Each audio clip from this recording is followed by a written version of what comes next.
Hey, it's Bitty Penny. Welcome back to my channel. Today I am going to show you how to do some mono printing of scenes. So this is a project I did with my children and we did snowmen. This was mine and it was so much fun. And then I was in a live session that Catherine Kelly was hosting on her YouTube channel, and she was doing jelly printing, and I was like, hey, I've been doing that this week too. This is my son's, and I'm showing you like the scenes plus the first print offs a little bit there. And then I'm going to show you my daughters and some more jelly printing that we had done in that night. This is my daughters here, but it is such a fun project to do with children. So I am my children's art teacher this year, and I wanted to share jelly printing with them, and I'm putting on an art show for them. The immediate family who lives next door are all coming over, and 2 doors down, they're all coming over to the art show. It's going to be so much fun. And their grandmother, one of their grandmothers, is their music teacher, and so they're going to have a fine art night where they do a concert and show off all their artwork. It's going to be so much fun. So I wanted to share with y'all the process of how we get these prints. Now, all of these you can see I really played around with which objects would have color, which ones wouldn't, as far as perspective, texture, all the different things. So it is so much fun. I don't know if you like jelly printing or not, but I sure do. Okay, we're going to do mono printing first. Mono is just one color, and I'm using this speedball screen printing.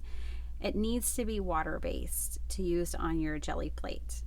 And this is the best deal I found on Amazon. Now, if you went to a store, you might be able to find an even better deal, but I have to stay out of the stores, so I have to depend on Amazon. I am loving this one. I've been using it a couple of weeks now, and it's a great performer. So my kids and I sat down and we made these 3 snowmen out of file folders. And what you do with your snowman is you layer them, or anything that you're doing, you layer the picture in perspective. So I laid down my snowbank first, and then my snowman on top of it, so it would look like the bank was in front of him. Now I'm dabbing a little Q-tip for snowflakes. I have a circle up there for my moon, and that's it. Okay, so this is going to be the first pool, and it's going to be dark, and it's not going to have a ton of detail or anything. It's just the first pool of ink, and you mash down your snowman really well and everything, and then you pull it all up, and with the second pull you will get your picture, which is so much fun. We've been working with different scenes. I'm just showing y'all the snowman today, but it is so fun to work with mountains and all kinds of things. So we've been trying to do lots of fun stuff. Well, not trying to do, it has been lots of fun. So I'm going to show y'all this applied different ways. Okay, so the reason why I'm using the speedball screen printing ink is because it stays wet longer than any acrylic I've found. It's just ideal. It's wonderful. So now I'm going to do a side-by-side. My snow hills that I had previously cut just weren't long enough, and I wasn't going to cut another one, so we're just going to wing it. So I thought it would be so cute for my son and my daughter's snowman to be next to each other, and she has her little arm around him. Oh, it's just so cute. And I'm going to dab some snowflakes back in, and I kind of do a snowbank, but it doesn't really come through. So I'm just dabbing that all around.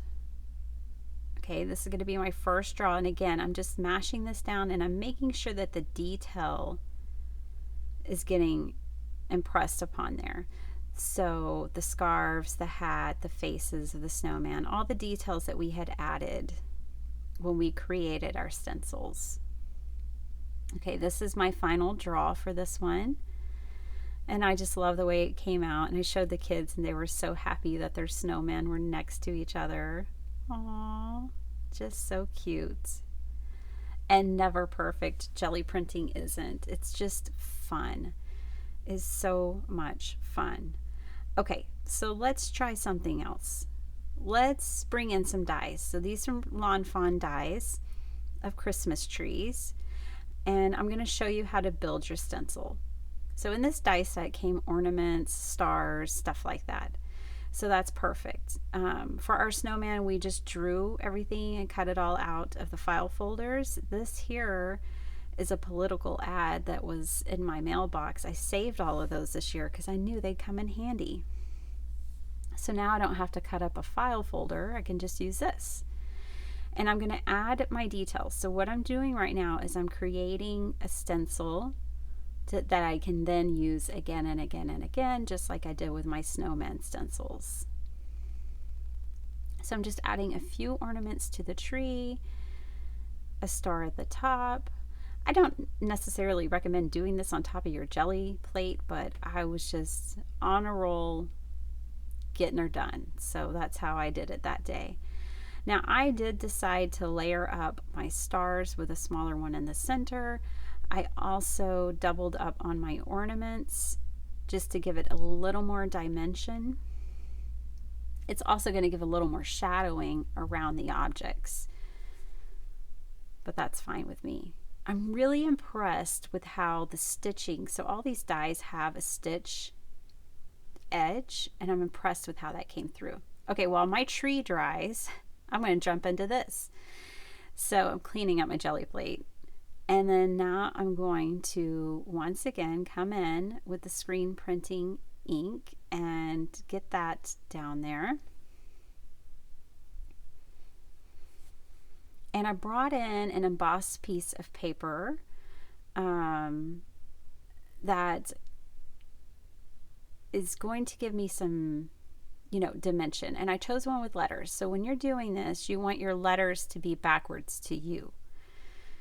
So notice that F-A-L-A-L-A, they're backwards to us as we see them now, and that is correct. That's how you want it, so that they come out correct on your print and that they're legible and you can read them and they make sense. So I'm just going to spread out some gold now. I decided to bring in some metallic.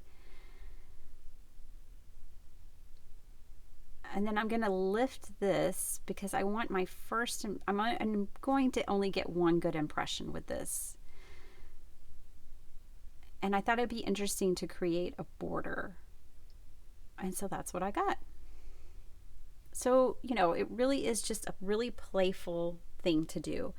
You could also color embossed pieces like this. So I just got another embossed piece and I decided to use the extra ink on my brayer to color the card fronts.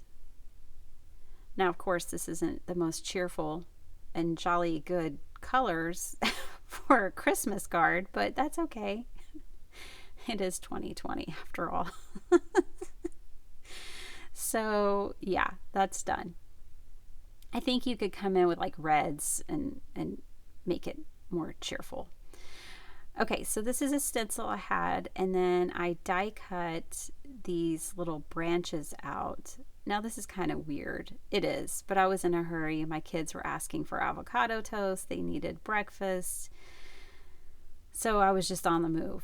But I wanted to show you again with layering. I'm going to layer this other little branch in front of her skirt so that it's all kind of tied together. Now here, I'm still wanting the effect of the frame around the focal point. And so I'm not going to lay down those stencil legs right there. I'm going to keep those elevated off the gel plate so I don't get an impression of them. And then very clumsily with one hand, I'm going to spread some more metallic color around. So these paints in these little jars like this, you've probably seen them before at Target. I do really like them for jelly printing because they're so thick, especially the older they get. They get thicker and thicker, but I actually like it for jelly printing. And it's very opaque. It'd be great for lots of projects, I'm sure. The folk art ones, which you're going to see later, are a little bit thin and transparent for my liking, but there's always a place for everything. Sometimes you need opaque and sometimes you need transparent, so it's all good. Okay, so it's different. It's abstract, it's interesting, it's different. Definitely a plant lady. Okay, so I'm done with that. Let's play with some color, shall we?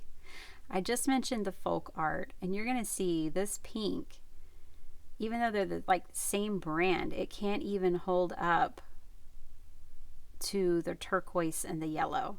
See how it just disappears? Yeah, you just have to play. And you're not going to get, even in the same brand, you won't always get the same consistency or results. So be flexible. And, if you just had a couple of jars of each, you could figure out the ones you like the most and, slowly acquire those. So there I did an impression of the Christmas tree that we made once it had dried at this point. Yes, my children are fed at this point. Everyone's happy. I'm back in the studio playing. And here I just thought I would kind of make almost like a patterned paper design. And so I'm just randomly putting these pieces around. Okay, so here comes a first draw. Not all that impressive. But I'm going to show you guys that I love the first draw papers because you can go back and layer more jelly printing on top of them. They're wonderful. Okay, here I really just didn't get a good impression. You can learn from my mistake. I should have put more paint down. I could see, you can see the outlines for all the stencils, right? It just needed more more paint so that you could actually pull the impressions up. So I realized that at this point. I'm like, oh, silly. Add more paint. So there we go. Now we're going to be able to pull up those trees. So I just flip the paper over. And there we go. There's a detailed pool that I was looking for. And it's got lots of color, so I'm happy about that. Okay, first pools. I'm going to show you. I'm going to layer these with more jelly printing. Now, you can figure out a way where you line everything up perfectly. I don't worry about it. You can tell that wasn't a perfect lineup, but it'll be fine. Here's another one. And I'm going to go back and do that with all of my first pool images. I'm going to go back and jelly print on top of them and layer them up. And you can just keep layering to get what you want. Or you might not get what you want.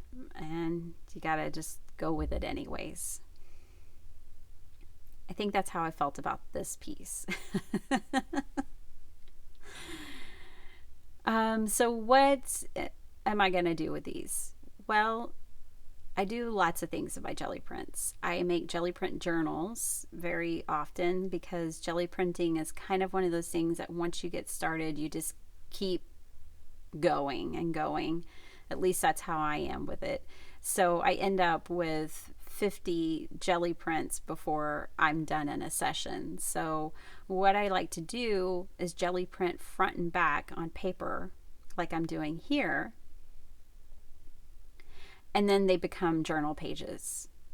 And I like that. I love having jelly print journal pages because there's no white page to break. It's just ready to go.